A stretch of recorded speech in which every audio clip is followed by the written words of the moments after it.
The Fender Player II series of guitars, although a wonderful series of guitars, the manufacturer's suggested retail price is so low at $7.99 and sometimes lower for a new guitar that you really cannot afford to resell the guitar.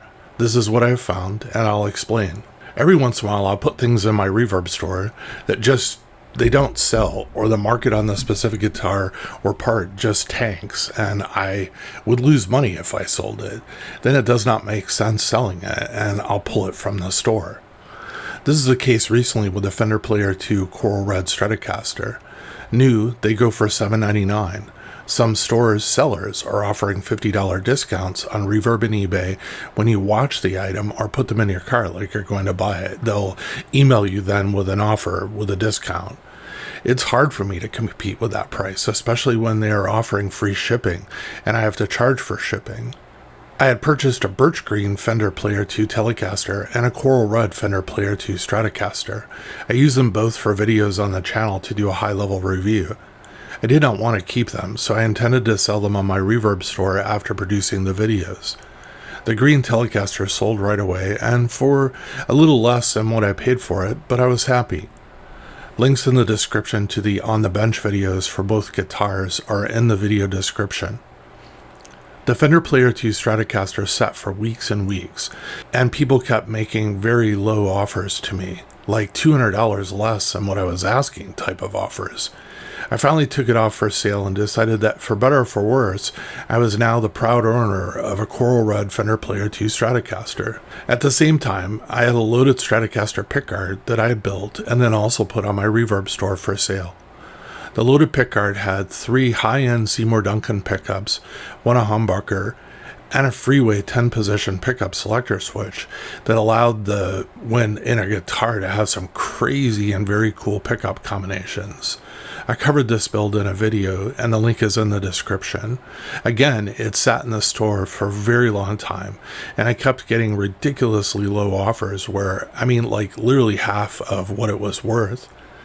I decided to just end the sale listing and do one of two things: strip it and use the parts in another project for the channel, or install it in the red Fender Player II Stratocaster, but with a red tortoiseshell pickguard instead. I decided to go the way of installing it into my guitar and keeping it.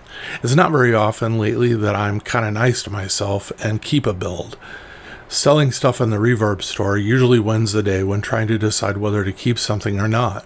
This is how I generate money for the builds on the channel and keep things going.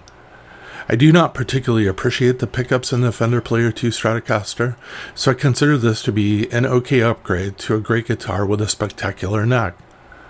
I did approach upgrading this guitar and producing a video documenting it with some trepidation. Sometimes when I take a brand new guitar and I upgrade it in a video on the channel, it riles a few viewers. Not a lot of viewers, but just some very vocal ones in the comments. They seem to think that I'm fixing something that does not need to be fixed. That's their opinion, and I'm okay with that. One viewer recently told me that I actually ruined a guitar. To each his own. Remember, I don't come into your house and tell you I do not like what you did with your guitar. I'm just saying. I love how the guitar looks now with the red pickguard, white knobs, and white pickup covers. I also love the pickups I installed. The guy that built the wiring harness really does some great work. I have a close relationship with him.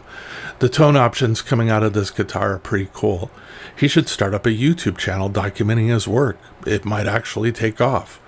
Thanks for hanging with me while installing a loaded pickguard into a Coral Red Fender Player II Stratocaster that is now in my collection and probably will be permanently owned by me. I want you to know that the Guitar Collector Guy channel brings me joy every single day, and that's because of you all. Thank you all for that. I really appreciate it greatly.